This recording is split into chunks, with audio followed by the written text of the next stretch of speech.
Huh?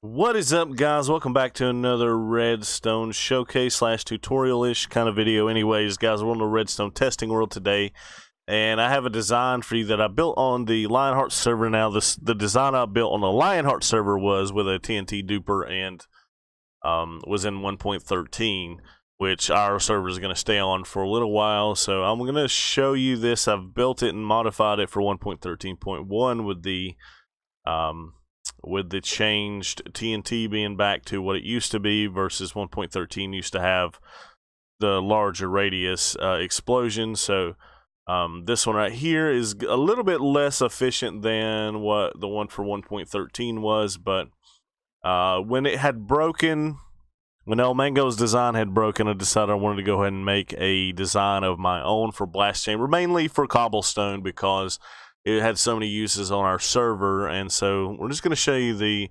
1.13.1 design right here. Now, this is with a TNT dispenser, and if you're far enough along in the game, it shouldn't be an issue to use.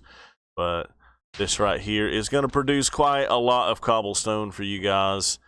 And let's just go down there and see how much cobble that might have been. I think we're going to have to wait just a few seconds. See if we can get a full count before the next blast comes in. So you're definitely looking at, I'm thinking about a stack and a half to 2 stacks per explosion. It's kind of hard to tell because it's like a constant rate of influx here, and but that's okay.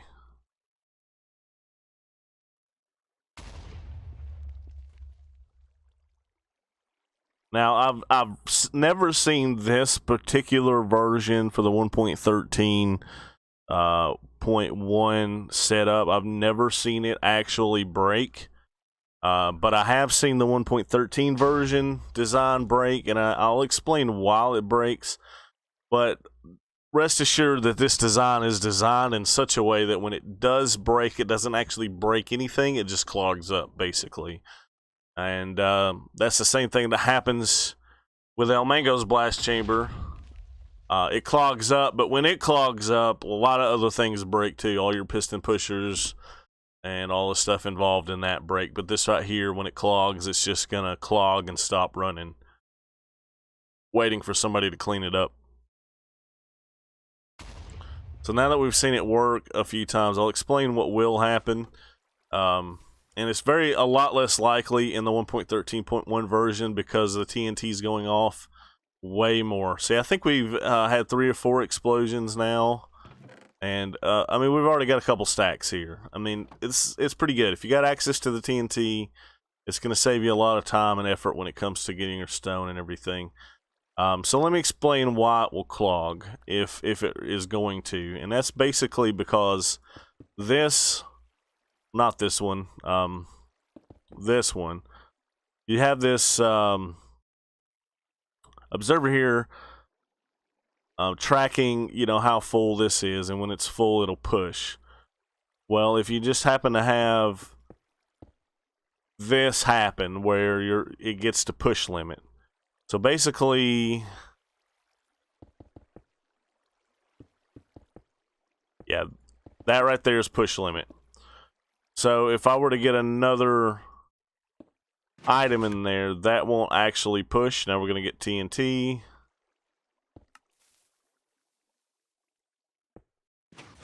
And that's not going to explode either. And once you get a setup where you don't get a push to get block 36 in here, it'll clog up. And the machine will stop because it's got nowhere to push. Therefore, it can't create any more cobblestone. And so when it does, basically what you want to do is you want to come in here and trim back all the cobblestone to the apron. And this doesn't have to be obsidian. I just used it for it. And then you would come down in here, force that to push, and then anything that was hanging out over this end, then you would come and break them again. And that's pretty much how that works. Alright, and so I would recommend turning the clock off while you do that. Another problem here. this right here, you see this one is got 3 pistons exposed, and this one's only got 2. You're gonna want to go ahead and make sure that every time you clear it up, that all these are even, and all sets of pistons are exposed, just like so. And then, just because we didn't do that beforehand, I'm gonna go ahead and trim this up again, and you'll be ready to go. Now, I have sat and ran this for hours and not broken. I actually intentionally broke it that time. But yeah, so let's talk about the components after we show that it's working again. Now that should be, yeah, TNT coming out. Push. Perfect. Let's go ahead and turn it off. Alright, so let's talk about the components here. Basically, we have 2 individual sides here, but they are forced to act in tandem because we have this redstone line in the middle, forcing them to stop at the very same tick. So what we have is a clock that's 1 tick, 5 ticks, another 4 ticks would be 9, another 4 ticks would be 13, and then 2 more. So it's 12 for these 3, 13, 14, and 15 total, counting the tick for the torch. So 15 tick clock, producing 7 cobblestone every time it pulses. So what you have basically is 14 cobblestone being produced every 15 ticks. So you almost have 1 cobblestone per tick being produced. And the 15 ticks is basically the precise speed at which all this cobblestone is guaranteed to be produced, to be generated. And then what we have here is, you know, like I said, every 15 ticks we get a new line of cobblestone coming up, and when we get to here, we get our signal through that pushes the wall, but we also have a falling edge detector here to prevent the double pulsing and creating of a clock on the wall.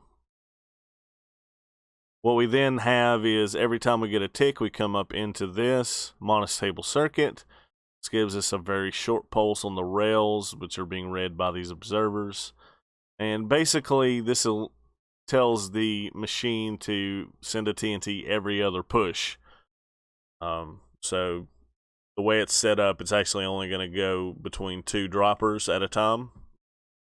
And that's okay. That allows the TNT to explode a lot. We take our comparator signal up, and then we have 11 repeaters. 1, 2, 3, 4, 5, 6, 7, 8, 9, 10, 11 repeaters. All of them on 4 ticks except for the last one, which is on 3. And what that does is it aligns the 15 tick clock there, pushing this up, so that when the 3rd push after the TNT is sent, the very next time that the piston wall is sent, it'll create a block 36 event between the TNT and the cobblestone, which allows it to explode. So if you don't have the TNT pushing out at the exact time the TNT, you don't have the cobblestone pushing out the exact time the TNT pushes, explodes, then you won't break as many blocks, and that's how we get this farm to work. And that's really all that we need to. That's really all that we need to know about this setup. And hopefully, guys can pause the video and take some screenshots of everything, and replicate this for yourself on your 1.13.1 worlds. Now we're gonna jump off of this world and go into my. I'm gonna jump off this world and go onto the creative server or onto the actual Lionheart server, and I'll show you the other one, the 1.13 version with the TNT duper. But we have our 1.13 version right here, and I'm going to turn this guy on. I don't think it's broken.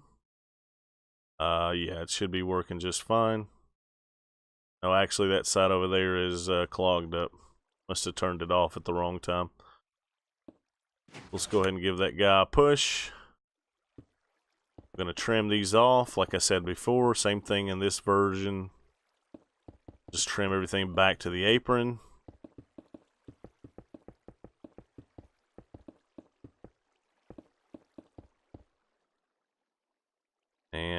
expose all 3 sets of pistons here, and we'll be done. Turn it back on. Yep. Alright, now this thing's ready to be used.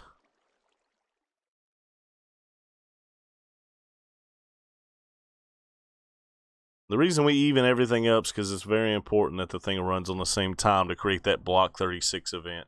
Here we go, explosion. Bam. Let's watch it one more time to get a full effect.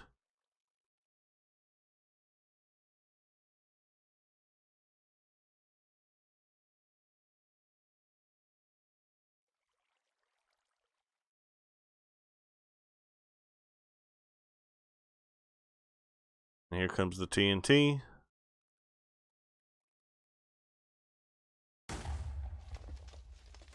Alright, now let's explain what's going on with this one. Now, 1.13, the blast radius is a lot larger. That allows us to push 3 times. So this counter counts 3 pushes of the piston wall.